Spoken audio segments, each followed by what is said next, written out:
Students, आप देख रहे हैं बायोरेस यूट्यूब चैनल और इसमें आज हम पढ़ेंगे डीएनए की स्ट्रक्चर। डीएनए में 5 खास विशेषताएं और उसका डायग्राम जो वाटसन एंड क्रिक द्वारा दिया गया है। साथ ही हम इसमें यह भी पढ़ेंगे कि इसमें 4 सबसे ज़्यादा प्रमुख बॉन्ड कौन कौन से होते हैं। तो ठीक है, शुरू करते हैं।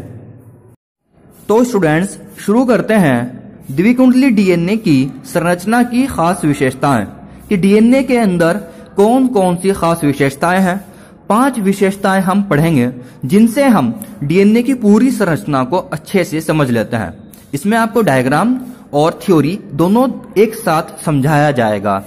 तो इसमें सबसे पहला पॉइंट हमारा यह आता है कि यह 2 पॉलीन्यूक्लियोटाइड चेन्स का बना होता है, जिसका आधार शर्करा फॉस्फेट का बना होता है एवं क्षार भीतर की ओर प्रक्षेपी होते हैं। आपको हमने बताया था पॉलीन्यूक्लियोटाइड क्या होता है, यानी कि न्यूक्लियोटाइड की चेन। न्यूक्लियोटाइड में हमने 3 चीजें पढ़ी थी, बेस, शुगर एंड फॉस्फेट। तो शुगर एंड फॉस्फेट कहाँ होते हैं? इसके आधार में होते हैं और बेस इसके अंदर की तरफ को प्रक्षेपी होते हैं।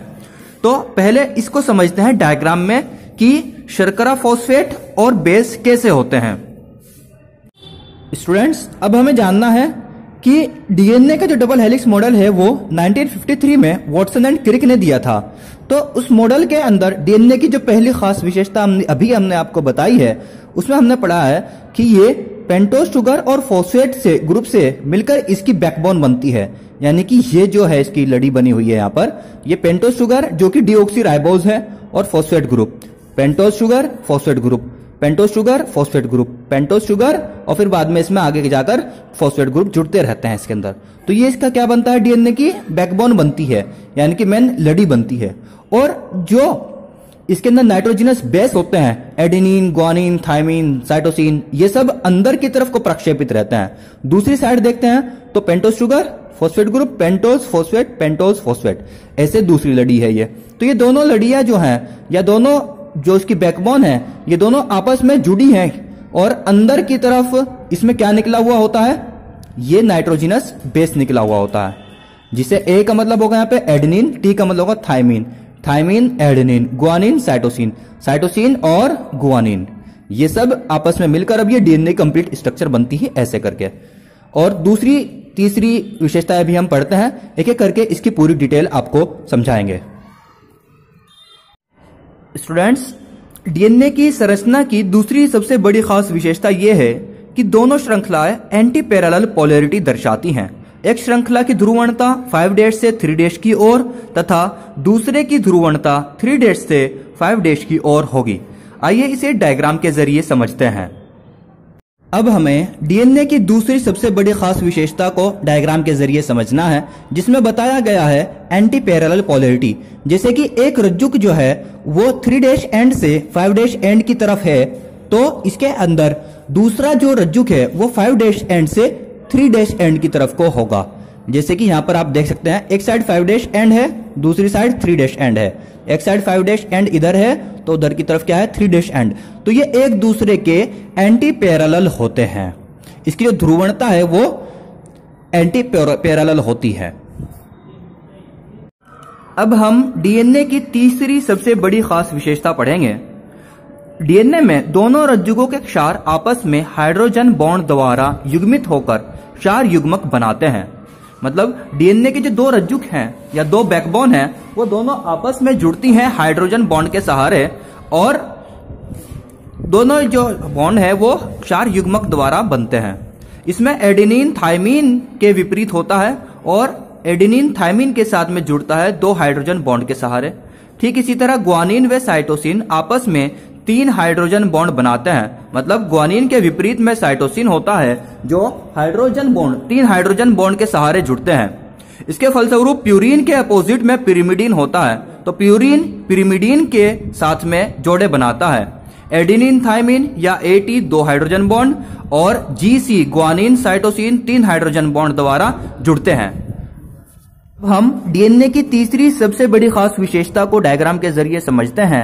इसमें दोनों रज्जुक जो हैं, एक रज्जुक और दूसरा रज्जुक, दोनों हाइड्रोजन बॉन्ड के सहारे जुड़े हुए हैं। अब इसके अंदर देखना है एडेनिन जो है वो थायमिन के साथ में जुड़ता है, वो 2 हाइड्रोजन बॉन्ड के सहारे जुड़ता है। साइटोसिन है ग्वानिन के साथ में जुड़ता है, 3 हाइड्रोजन बॉन्ड के सहारे जुड़ता है। तो इसमें क्या होता है, एडेनिन के अपोजिट में थायमिन आ जाता है, साइटोसिन के अपोजिट में ग्वानिन, यानी कि प्यूरिन के अपोजिट में पिरिमिडीन, और प्यूरिन के अपोजिट में यहाँ पे भी पिरिमिडीन है। आपको प्यूरिन और पिरिमिडीन आपको लास्ट लेक्चर में पढ़ाया गया है, आप डिस्क्रिप्शन में लिंक के जरिए आप उसे देख सकते हैं। अब हम पढ़ेंगे डीएनए की चौथी और 5वीं सबसे बड़ी खास विशेषता। डीएनए की चौथी सबसे बड़ी विशेषता यह है, दोनों चेन्स दक्षिणवर्ती कुंडलित होती हैं। कुंडली का पिच 3.4 nm यानी नैनोमीटर, वे एक घुमाव में 10 क्षार युग्मक यानी बेस पेयर मिलते हैं। इस तरह 2 बेस पेयर के बीच 0.34 नैनोमीटर की दूरी होती है। डीएनए के अंदर जो एक पूरी पिच होती है, उसके अंदर जो एक घुमाव होता है, उसके अंदर 10 बेस पेयर मिलते हैं, और वो 10 बेस पेयर का मतलब एडेनिन थायनिन आपस में मिलकर क्या बना लेता है, एक बेस पेयर। साइटोसिन ग्वानिन के साथ में मिलकर एक बेस पेयर बना लेता है। तो इस तरह टोटल मिलाकर 10 बेस पेयर एक कुंडली में या एक घुमाव में होते हैं, और उस पूरे घुमाव की जो लंबाई होती है वो होती है 3.4 नैनोमीटर। और इसी तरीके से यदि हम 2 बेस पेयर के बीच की लंबाई देखते हैं तो वो मिलेगी आपको 0.34 नैनोमीटर।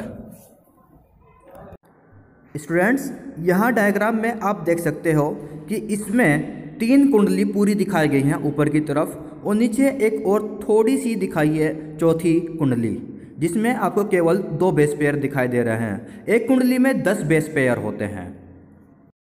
अब हम पढ़ेंगे डीएनए की 5वीं सबसे बड़ी खास विशेषता। द्विकुंडली डीएनए में बेस पेयर की तरह से ऊपर एक दूसरे के ऊपर लगे होते हैं, एक सतह के ऊपर दूसरा बेस पेयर लगा हुआ होता है।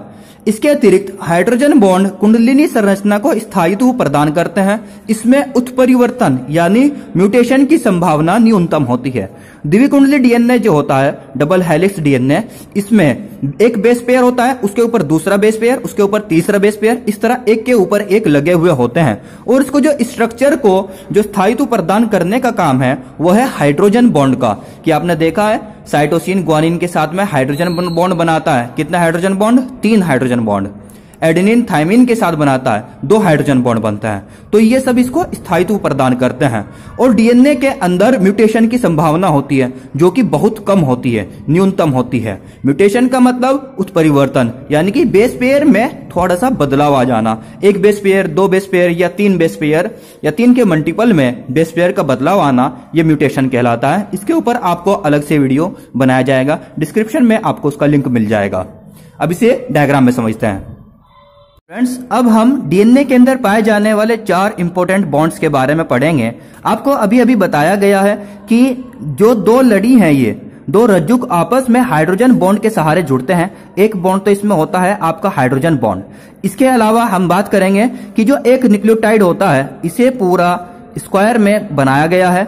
एक न्यूक्लियोटाइड के अंदर 3 चीजें क्या क्या है, nitrogenous base, pentose sugar and phosphate group. एक नाइट्रोजिनस बेस दूसरे, जो एक न्यूक्लियोटाइड होता है वो दूसरे न्यूक्लियोटाइड से जुड़ता है, तो उसके बीच में, दोनों न्यूक्लियोटाइड्स के बीच में जो बॉन्ड होता है उसे बोलते हैं फॉस्फोडाइएस्टर बॉन्ड। अब बात करते हैं ग्लाइकोसाइडिक लिंकेज की। जो पेंटोस शुगर है ये नाइट्रोजिनस बेस से जुड़ती है, वहां पर भी एक बॉन्ड होता है जिसे हम ग्लाइकोसाइडिक लिंकेज बोलते हैं।